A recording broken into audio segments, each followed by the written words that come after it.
So I'd say I'm here to talk about climate change, but I really want y'all to continue watching this video. So that's not exactly the truth about what my topic is. It has to do with climate change, but really, I think it's time we move beyond this.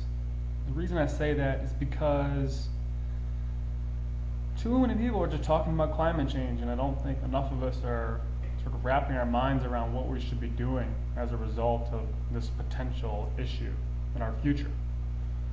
So the problem with climate change is that it's debatable. And there's two things that I use to support this argument. The reason I think it's debatable is because people have been debating it for the past freaking 10 years. And people are going to continue debating it probably forever until it's either been proven or disproven, which probably will never happen. So I think we should stop debating climate change. The second reason why we should stop having this argument is because climate change or climate science is just that. It's science. It's always going to be up for scrutiny. It's always going to have people in favor of the concept, and they're going to have experimental data that proposes that it exists, and they're going to have experimental data that says or suggests that we're responsible for it. But then, because of its being a science topic, there's just as much going to be people funding and supporting the contrary view, which is that climate is a cyclical thing, or it's maybe changing slightly, but it's not because of us, or maybe it's not changing at all, or maybe we're just seeing anomalies in the data set. I mean, we really could spend a lot of time and money trying to support or disprove climate science, and in the end, either way, it doesn't give us anything that's useful. It gives us a framework for at which point then we need to start actually trying to solve the problem, assuming it exists, or it gives us a framework for which we could say, you see, all this money we already spent was wasted and we shouldn't waste any more. But in the end, you don't end up with anything. You end up with a yay or nay, which even at that point, even when you prove it or disprove it, people are starting to disagree. So I think we should move beyond this. We should stop having this argument and we should get past it. Here's what I think we should focus on instead.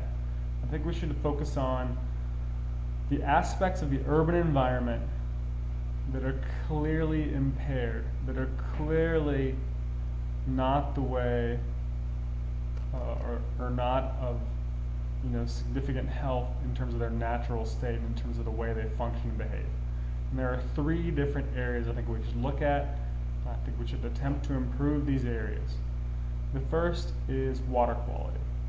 If you go walk in any urban stream, you'll notice that it doesn't smell like a typical waterway should smell. It doesn't smell like a stream. It doesn't at all resemble the Crystal Mountain River that you see on the bottled water commercials, right? These are urban streams. They have lots of petroleum products that run off into them when it rains. They've got lots of random garbage that collects in them. They have very little wildlife. They might have small fish. They don't have big fish. If they do have fish, it's not safe to eat those fish. They don't have a lot of macroinvertebrates. They don't have a lot of other aquatic species, amphibians.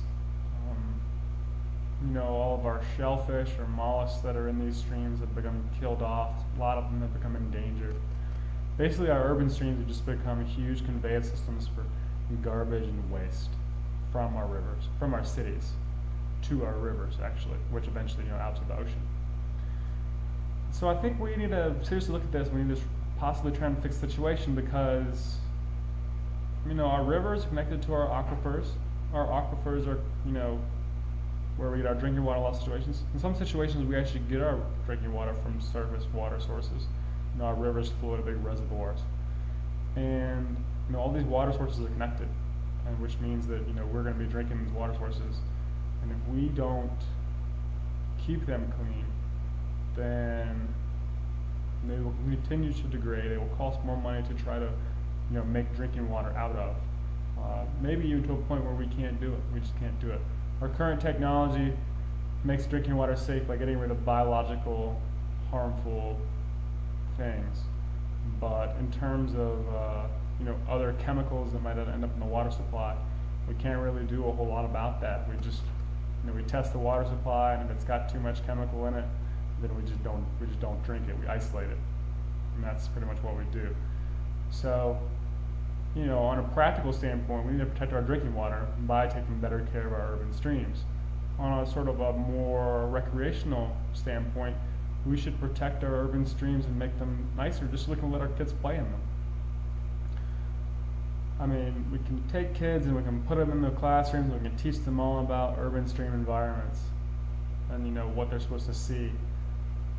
But wouldn't we rather just sort of have the opportunity to let our kids play around and explore in urban streams, be kids, basically play in the water, come home covered in dirt, just be kids without having to worry about long-term health consequences because the streams they're playing in have too much petroleum products from mommy and daddy's SUVs that leak oil onto our roadways. Okay, so that's the water. That's number one, water. Number two is air quality. Again, you can go to any urban environment and compare it to any rural environment, and you instantly can notice that the smog and other things in the air in the city is just different from the way it is out in the country. It's become almost like a common saying or expression that you go out in the country to breathe the fresh air, to get away from the city and the particulates in the air. Well, I don't understand why that is. If anything, our cities should be cleaner because that's where we are. We live there. Nobody goes to the bathroom in their own bed, so why are we polluting the air that we constantly breathe?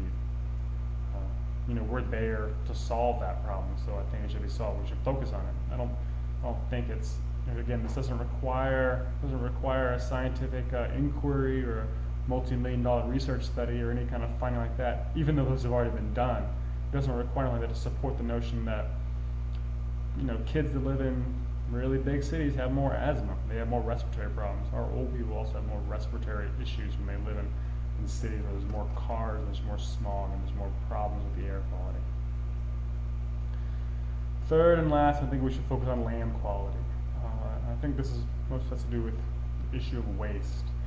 Burying garbage in landfills is really kind of a dumb idea. When was the last time you had a problem and the best solution you could come up with is to bury it? So there's a few things that, the land issue is going to have to be a little more complicated. I mean, we need to sort of figure out a way to reduce the amount of new waste we're creating, recycle any waste that we have already created, and then figure out a way to reuse some of the nutrients that are usable in our waste stream, organic material, composting, that kind of thing. But again, landfilling just does not seem like a good idea. I mean, you look around and you see in the really nice neighborhoods, what's the key? Like, oh, there's no garbage. Whereas in sort of the poorer areas, garbage is less of a concern. So maybe in actuality, garbage is really a rich person's problem. Maybe the rich people are the ones that need to step up and figure out ways to deal with our waste issues. It's hard to worry about dealing with your waste issues when you're just trying to put food on the table or you're just trying to struggle with your day-to-day job. So maybe the third thing, land quality, maybe that's going to be a higher end issue. Instead of just causing prices to go up so that the neighborhoods improve, maybe we need to figure out a way to better use our land, to create more park space, to create less, landfill need. I'm not entirely sure about what the solution would be. I think it's something that we need to focus on. The reason I think that these three things are sort of a no-lose situation in terms of making them our focus matter is because if indeed global warming does exist, and if indeed we are causing it, fixing our water, air, and land quality issues would go in the correct direction to help slow down any man-induced global warming. And it's much more tangible. We can see improvements that we can be making. When you restore a stream, you notice a difference in a couple of years. When you create better transportation options and reduce the amount of car traffic, you notice air quality improvements. When you increase your recycling, you have less material that you're burying. When people start composting, their gardens come out better. I mean, these are all things that we can do in the short term to affect and make great changes on the quality of the environment around us. So I think we should stop arguing about global warming. We should focus on these three different areas and move forward with it. You know, see what happens, see if it's successful. You know, in 2 or 3 years we could find out if this would work or not, as opposed to continuing to argue whether or not climate change is happening, whether or not we're causing it. Thank you.